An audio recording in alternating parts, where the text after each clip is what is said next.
I think, Rohan, I think this is spot on. I think you're right to stand up for her on this because in 2019, there's a Politico report that was like Biden hints at being a one-term president. And he was clearly, he spoke about being sort of a transitional figure and passing the torch to the next generation. But when the time came, after a life of wanting to be president, he was not giving up that seat that easily. And I think they definitely wanted to make sure that people were not like, okay, like it's Kamala's turn now. I think that's a completely correct, fair read on the situation. And I will also say that yesterday we saw why this conversation is so important, which is that, okay, so listeners of this podcast may remember the last time we talked about whether or not presidents were immune of acts they committed in office. And I said, I don't even know why we're talking about this. Of course, presidents are not immune. We have rule of law. This is an insult to our intelligence. The fact that this conversation has even gone on as long as it has.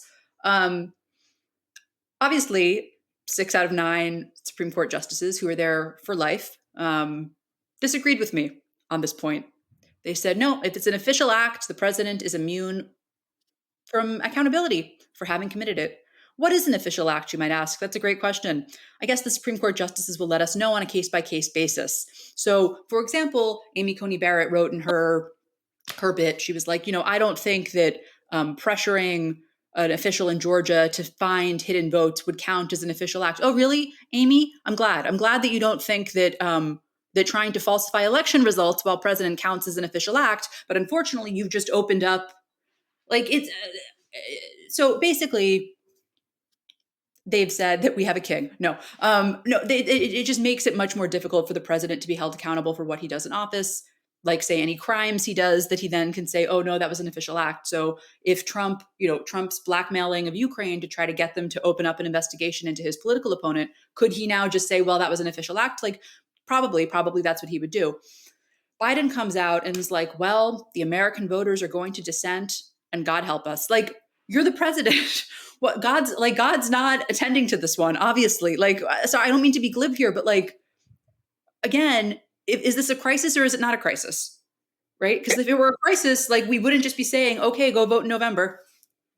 Can we go back to that Supreme Court decision? Because I mean, you've already said that you thought you knew how that was going to go on the basis of common sense, but well, no, I mean, sure, right? Like, given that we have political hacks who are masquerading as like legal minds, I think it's not that surprising. But based on the other like hundreds of years of this country's history of what is supposed to be, we're not supposed to have, like, we allegedly theoretically had rule of law.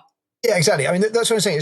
It's that on a pure common sense basis, it seems like a completely deranged opinion to take, and just not controversially either. And it shouldn't be a problem that you can't prosecute a president for stuff a president does, right? It's just it seems completely within the bounds of normal common sense. So maybe the answer to this is just they are partisan hacks, and fine, that's the end of the conversation. But how is it that you've got to a situation where 6 out of 9 justices can sign up with a straight face to that argument?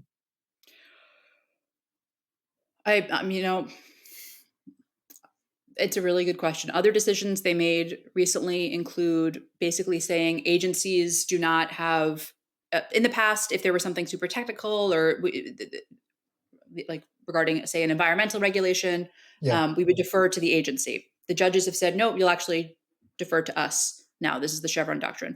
I think they said that essentially that bribery of elected officials is less of a problem than you might have thought before. That was also a recent decision. So, but by the way, if you are homeless and sleep outside, like, you can be arrested for that. So I think, I think there has been this has been documented. Like, we know what the Federalist Project is. There was a long attempt to do a conservative, to sort of install conservative legal minds in the courts at various levels, and it worked. And I think what we are seeing is that was not about originalism, and that was not about small government, and that was not about any of these other things that we were told it was about. It was about power for the political right.